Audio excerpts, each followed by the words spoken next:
My name is Nick Mekenye, born and bred in Kisii, African mother and African father. The only computer scientist in that home, probably in the village. Just saying, I'm a husband to one wife, Esther, and a father, happy father to two children, one Lisa, the joy of my heart. She's turning 3 in a month's time. And my little young man called Levi is turning 1.5. They were both born on the 16th, but one is in November and the other one is in May. Currently doing business. I suffered a reaction that messed up my eyes some time back. That brought a stop to my career. Halted it a bit for about 4 years or so. When I came back to the industry, it had changed so much that I felt I was not willing to give in the chase, so I decided to do private practice.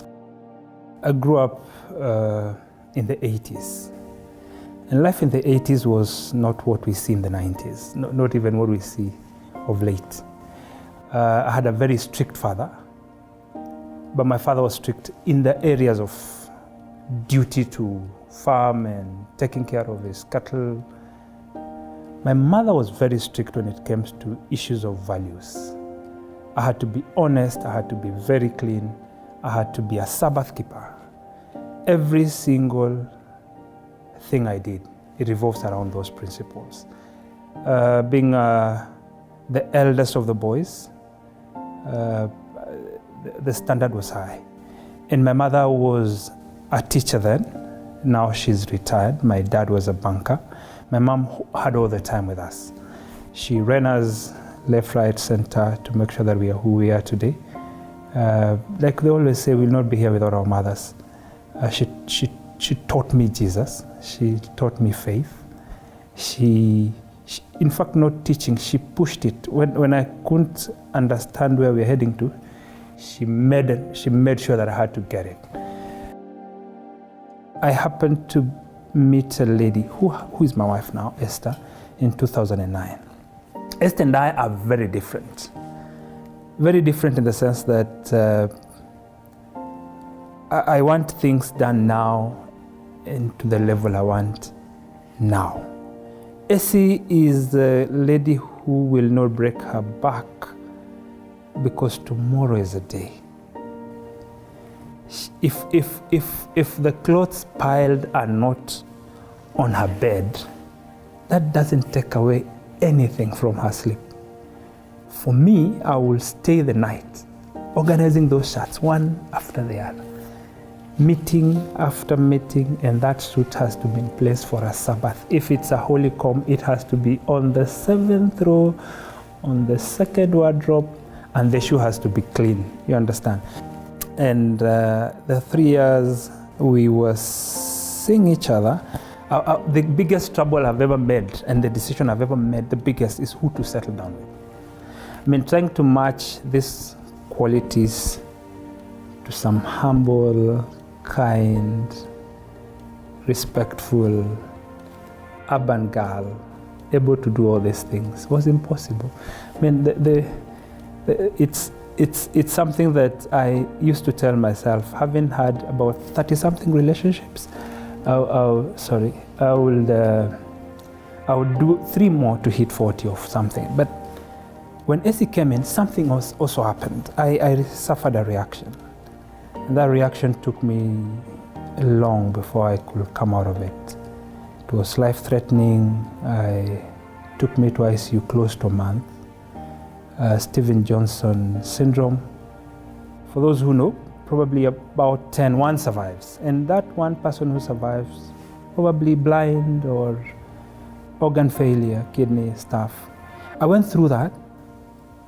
Only thing I lost is my hearing on the right and my tear glands. But also what I didn't lose is a woman. Essie stayed with me for 3 years. Despite the fact that we were not married, she chose to stay. And one thing that also came through this phase was that, from where I come from, we look down upon other people of other tribes. And one of the cultures we do believe deeply upon is the fact that being kissy, it's even biblical when we say you don't, two cannot walk together unless they agree, right? So we don't tango unless we are on the same level. I mean, kissy is so deeply rooted in the Bible, but you can confirm that later. So Esi is not kissy. Esi is from central Kenya. And this country has a way to make us believe that indeed it would be unfortunate to try and settle if you're not from the same. But that is a talk for another day. Esi stood in for me. And you all understand through the face of the whole 1 year, probably the only other person who was closer to me, other than my parents, who were away from Nairobi, is my fiancée then, Esther. So everything will come from my parents to Esther. Esther will relay back. He's doing well. His eyes are seeing, but not so well. He can't drive at night. He probably cannot differentiate between a man and a woman passing because of the effect on the eye. But she stood in. She taught me something. That love is not based on what people believe as feelings or what we come to with the table, but is a commitment. And that commitment taught me something. That love is not given to people based on what we understand love to be, but what the recipient understands love. I have accepted Esi. Despite our differences, I have now learned the common principle that we are not different to compete, but to complement. That has raised us from one level to the next level. Basically now I look at Esi not from what I want, but from what we are able to accomplish as a people. The transformation bit comes in the sense that I can now look at somebody from their viewpoints and accept that they are valid, or they could be right, that I could be wrong. I'm now able to judge a bit more softly, that we are not able to do this, yes, but can we able to live with it anyway, because tomorrow is still a day. That for me was the hardest thing, character-wise, to accept somebody who is not able to fit in my space, despite so that now they can be part of my life completely. That is something that is a transformation that I look back to, and I say I would not have achieved it without Esi. But wasn't it the fact that she gave that I could be able to give? Because true love is, in a sense, communicated in giving. For God so loved the world that he gave. Giving indexes love. But for me, I learned to do so because she was able to give. That is a big transformation for me. If we all would love to look at people not from our terms, but from a desire to see them better, our relationships will be different. The other day, just an example, the other day, Esi and I were talking, and I think this happens a lot in families. We were saying, what will happen if we both died, for example? I said, no, we both can't die. What if I died? I, not me, but her. I said, yeah, we can talk about that. And she said, you know, if I die, you don't know my sisters. They will fight for these children like you do not understand. And I'll tell her, but you will not be here. But I'm telling you, Mama Queen will be around. Mama Queen is my mother. You do not understand the kind of fight will come from Kissy and all the warriors. Then she receded and said, but I'd love my sisters to lose that battle. I think for me, it's just genuine if you can learn to look at the principal things, spoken or unspoken. Then that makes you, that makes Esi endeared to my heart more, because the things we share, central to any man is God. But around God are values that if anyone knows how to tap them, your life is complete. We run this county. My good friend Don and I, we measure our Sunday in kilometers. Good weekends we do 21 plus kilometers. Probably when I hit 40s, I'll do my 42 kilometers like him. That's what we do for fun.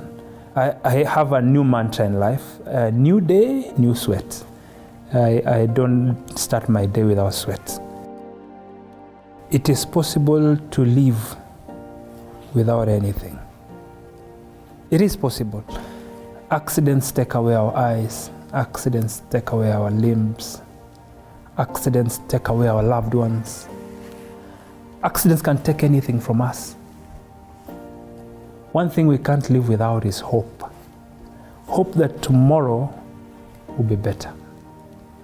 I have been through a patch, a serious patch to say the least, but I have walked through it with grace and a happy face. People look at me and people look who I was back, and some people would wonder what happened. And it's now 5 years later, 4 or 5 years later, and people are still asking, what happened to you? Where are your nails, or what happened to your face and the skin? But one thing stands out, that I'm able to answer them with grace, and I honestly do not carry the burden in their heart in my heart. Because one thing I'm happy about is being alive, and the fact that I'm blessed with the ability to see, despite the fact that I don't have tears. Just walk with,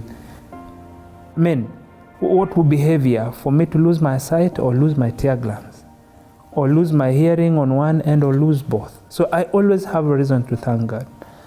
But the biggest gift that I have today is knowing Jesus. That for me, people fail you. People have failed others out here. But one person I know who has not failed me, my